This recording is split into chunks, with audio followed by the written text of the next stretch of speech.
Welcome. We watch as our current Minister of Finance, Chrystia Freeland, testifies at the Committee on Finance. Finally, we get to hear some answers, right? Well, to start, a simple line of questioning, and I'm sure Chrystia will have no problem answering any of these. Chair, Minister, do you have faith in the Parliamentary Budgeting Officer?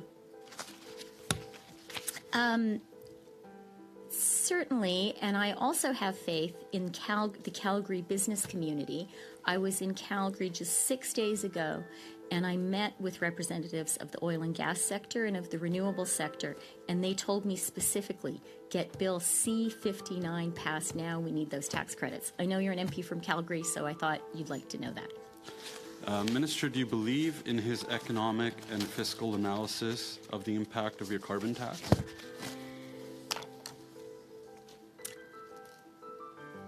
What I know, what study after study has shown, is that the price on pollution delivers, and our carbon rebates put more money in the pockets out of 8 out of 10 Canadians. For people in Alberta, the province you are so fortunate to represent, it's going to be $1,800 per family. Well, what a bad start. She is already using up her non-answers. How do we prevent this from happening, and what kind of repercussions should ministers, even the Prime Minister, receive if found deliberately avoiding answering or lying? Jail would be a start. And what is the cost of the carbon tax every year if there's an $1,800 rebate? The question that I think Conservatives need to answer is, what is the cost to Canada of not having an environmental plan, of not having a carbon plan? And I can tell you what that cost is. It is no inward investment. I was very glad, and no investment by Canada's own companies. I was very glad to be outside of Edmonton at the end of last year to announce the multi-billion-dollar Dow investment. And the CEO of Dow said it is thanks to Canada's pollution pricing system and our tax credits, 2 of which we're debating Minister, today, that they made that multi-billion-dollar investment that's creating jobs for people in Alberta. I know. Now, I want to protect the planet, and everyone around me does our best to. Yet, massive corporations are still mining, fracking, drilling oil, and every day increasing production. So why should we pay for this? Alberta speeding authorities know very well that you were in Edmonton last year as well. And according to your own environmental department, they said they don't track how much emissions are reduced by your carbon tax. So there's no actual data. But I'll ask you once again. You said that an average Alberta family gets $1,800 in rebates. How much is the cost to an average Alberta family according to the PBO? Let me quote an important document. Our plan will ensure that all Canadians can do their part to fight climate change in a way that works best for them at a carbon price that is increasing to $50 a ton. We will assess progress so carbon prices can be on a path to $170 a ton. I know those words are familiar to you, Mr. Halan, because they were in the Conservative 2021 election platform that you ran on. And so all of us here were elected, every single person here was elected with a commitment to put a price on pollution. That is something we all need to do because our economy needs it. Investment, so, Minister, investors I just require ask for a number, and since you're not providing it, it's actually the cost is $2,900 to an average family, and according to you and the PBO, $1,800 is the rebate, which leaves Canadian Albertan families in the hole after your so-called phony rebates. Albertan families will pay more into it. Now, you're a member from Ontario. Can you tell us how much an Ontario family will pay into the carbon tax? Do you believe this rebate is a good thing or a bad thing? And are you waiting every 3 months in order to live for this check? Another question is, do we realize that companies cannot survive if they don't pass their costs, like the carbon tax, down to the consumer to make a profit and or face being swallowed by their competitors? Let me first take issue with the notion that there is anything phony about the $1,800 that Alberta families will be receiving this year. Those are $1,800 directly into the pockets, into the bank accounts of hardworking Alberta families. They will make a real difference to Alberta families. There is nothing phony at all about that. I just need the number, Minister. How much does an Ontario family pay into the carbon tax? Ontario families will be getting a rebate this year of more than $1,100, and that is also money directly into the pockets of Ontario families. And I can tell you something else. So Minister, the province of Ontario I'll have to correct is benefiting you because I only have a limited amount of time. Now, we all know why she doesn't want to answer this simple question. They've been lying to us about this carbon tax. Though, why is there no safeguards in place to prevent this kind of behavior from our supposed good government liberals? This is behavior that I would expect to see, well, in China. They get a $1,000 rebate. So on average, they'll pay into this carbon tax scam $600. So I just wanted to clear that up according to the PBO. Also, I want to move on. Do you not agree with the 70% of Canadians and premiers, including a Liberal premier and other Liberal parties, that your carbon tax increase on April 1st should be paused, that there should be a spike on that hike? So we're the Finance Committee. Precision in numbers is important. And let me just be precise that Ontario families this year will be getting $1,120 in an absolutely real rebate that is making a difference to them. Not and the according other to the thing, PBO. the other thing that is making a difference to Ontario families is the fact that thanks to Canada's climate action policies, we are able to attract inward investment. The investments in EV plants by Volkswagen, by Stellantis, these are generational, Minister, sorry, they're as I only have a transformational, limited they amount of create time, tens of thousands of jobs, and those jobs are only possible because Canada has clean. Now, another Conservative minister comes in just to ask a bunch of good questions. Like, is the carbon tax actually carbon neutral? And does she actually even know this answer? Being the Minister of Finance, you would expect she would know at least something about that. Well, let's find out. The How last much has part the of the government collected in carbon taxes since it was implemented? So thanks for the question, and it gives me an opportunity to be really clear about the price on pollution. This is revenue neutral. All Sorry, the Minister, money that is collected, it was a pretty specific all the question. money that is Just collected the number. How much goes back directly to Canadians. I only have limited That time, is Minister. the key point. How much has your government collected in carbon taxes? Also an opportunity for me to point out that Manitoba families will be getting $1,200 this year. You see how this disgraced finance minister smugly smiles as she destroys our democracy right before our eyes? Again, Minister, if I could just have the number. How much have you collected in carbon taxes?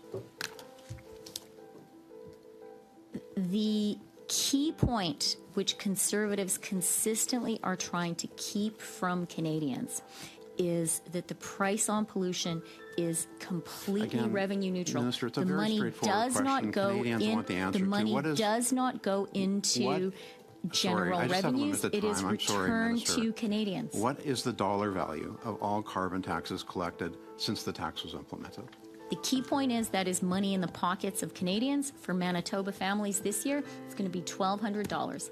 That is making a real difference. Do you think she forgets? She doesn't know? Or she, doesn't want to tell the truth? Who is she protecting and why? The number, Minister. How much has the government actually collected in carbon taxes? As I said, the key point is it's all money that goes back to Canadians. It goes back to your constituents, my constituents, Daniel's constituents. With the greatest of respect, it's not Mr. revenue Halland's neutral. In fact, the It is estimates. revenue neutral. No, the Minister, the estimates say that. You refuse to answer with giving accurate information, Minister. The government's own financial documents, your main estimates show that you've collected $20.7 billion in carbon taxes and has only paid out 18.6 billion since the carbon tax took effect. Oh, your government has collected over $2 billion out of the pockets of Canadians since the tax was implemented that you have not paid back. That's from your own main estimate. So will you correct the record and Mr. admit Morantz, the truth? no, it is 100% revenue neutral, and I'm Are you glad saying the main estimates are wrong? I am saying that that is money that is being held for small businesses, and small businesses will have good news soon because that money is going to be returned to them, as we have committed to from day one. Okay. You know, you mentioned that Premier... That's just true. And I do want to thank Winnipeg's own Dan Kelly for the work that he's been doing with us on that. Dan Kelly completely disagrees with you. But aside from that, you mentioned what... Wow, they have collected $20.7 billion from Canadians. That is outrageous. And I'm sure it would be way better left where it was in the first place. Guaranteed. Many things, but he recognized that Manitobans are suffering with the high cost of living. You know the very first thing that he did when he got into office? He cut the provincial gas tax by 14 cents. And he said it's because Manitobans are having trouble affording just to live. Why are you increasing the carbon tax at the very time Canadians are experiencing an affordability crisis, unlike what Premier Canoe has done? So there's a lot we disagree on, but I'm glad we can agree that Premier Canoe is off to an excellent start as the leader of Manitoba. So will you follow his example then and pause the increase in the carbon tax? One of the things I admire about his leadership is his commitment to a climate plan for Manitoba, because he knows that that is an essential foundation of attracting investment and good jobs in Manitoba. Take the jackboots off the necks of Canadians. I must say that language is entirely inappropriate when we're talking about a democracy. Well, I began by talking about Prime Minister Mulroney and the exceptional courage he showed in recognizing Ukrainian independence. There are people in the world right now who do have real dictatorships oppressing them, like the people of Ukraine. And to use that language, talking about a government policy you disagree with, is entirely inappropriate and cheapens our discourse and our democracy. Well, Ms. Freeland, I'm so glad you brought this up, because lying and avoiding the truth does that very thing. And you know this because you are the very definition of this. Now, she starts getting backed into a corner. She starts losing her mind in front of everyone in this committee. Just watch this. To spend $59 million in administration to collect far less than $59 million. Is that a good deal? What I wonder is the Conservative Party now advocating for there to be empty homes all across Canada at a time when we have a housing crisis? Our government believes homes are for Canadians to live in. We are working hard to have more homes built faster, and we're also working hard to be sure that homes are not a financial asset. Thank you very much, They're for Canadians to live in. No, thank you very much, Minister, for making clear that the Conservative Party doesn't actually care about whether homes are for Canadians to live in. Does the Conservative Party not care if there are vacant properties across the country? We're actually advocating for some common sense, and it doesn't sound like a very good deal for not caring for people to be housed. Let's move on, shall we? Let's move on. I can see why you would want to. Yes. Well, that was rough.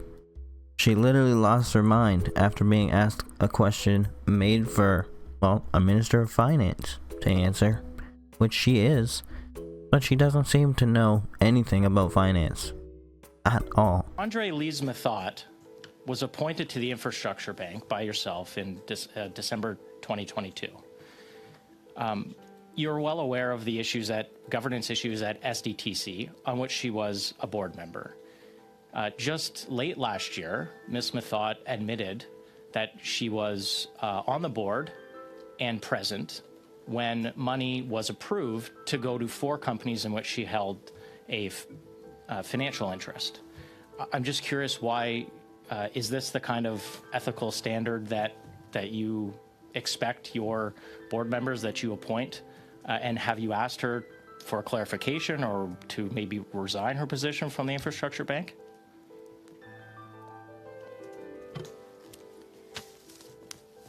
What we have seen consistently from the Conservatives is an attack on efforts by our government to drive investments into the Canadian economy, investments made Minister, by someone the admitted Infrastructure to a Bank, very serious ethical investments breach made and a conflict of through our interest. ITCs, and it would be great to see the Conservatives get behind Minister, these measures that someone will had create admitted, jobs someone has and admitted to a growth. very serious ethical breach and a conflict of interest, who now is still on the board of the Infrastructure Bank and reports to you. You appointed that person.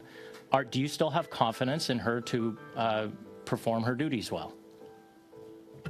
Our government has been very clear about SDTC and the fact that what So we you have saw confidence in the- happening there was unacceptable, and our government has taken action. I go to work. It takes me about 30 minutes to get there. I fill my car up probably once a week. Meanwhile, at work, I fill up my propane approximately 2 times a 12-hour shift. Who is the problem here? Is it me, or is it the corporations that don't want to change? I literally have no alternative choice in type of fuel I put in my car, nor the machine at work. And simply buying a new car, I mean, I wish it was an option. I would definitely buy a new car. And if I had that much money, it wouldn't matter if it was electric, because I could just keep buying new cars. But I can't. And if I could buy a new car, like I said, it would be done by now. The government's not helping me with that, and as they take more money from me every month, every year they've increased in like the payroll tax as well. So good luck, and you've been served.